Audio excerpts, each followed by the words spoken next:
on today's episode of How Can We Make Women's Lives More of a Hellish Nightmare. Florida stepped in and said, "Hold my beer." Thanks to Ron DeSantis and his pro-life Christian policies, a couple in Florida will be forced to give birth to a baby that cannot survive. And before I go any further, I want to send my sincerest condolences to this couple. I am so sorry for what you are going through.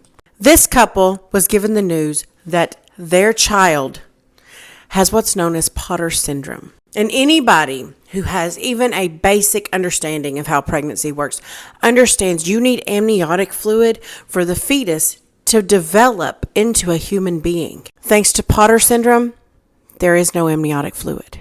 A brief interjection of a story real quick. My cousin 11 years ago went to her anatomy scan at 20 weeks, only to be told her baby had no amniotic fluid. It was not Potter syndrome. It was her blood which had attacked the fetus as if it was an invader. But because of Kentucky's abortion policies, she was forced to give birth to that baby, hold him and love him while he suffered an agonizing death.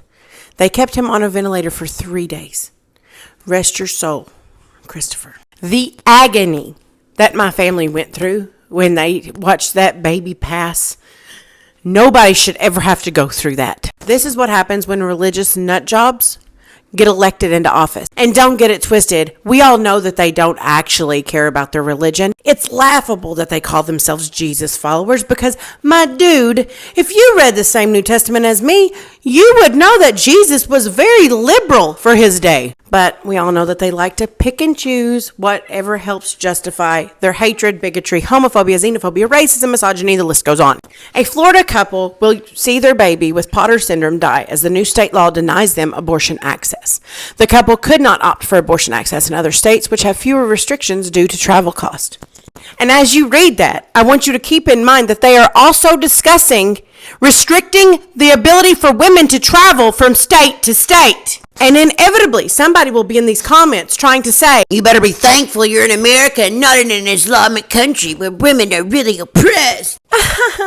When you take a woman's right to choose what is right for her body and her life away, you are oppressing women. This needs to be shared far and wide. These people need to be voted out, and they never need to be given the opportunity to harm people ever again. To do that, it's going to take us standing united. There is one set of facts. There is one reality. And the GOP does not care about you at all. They care about money, power, and control under his fucking eye.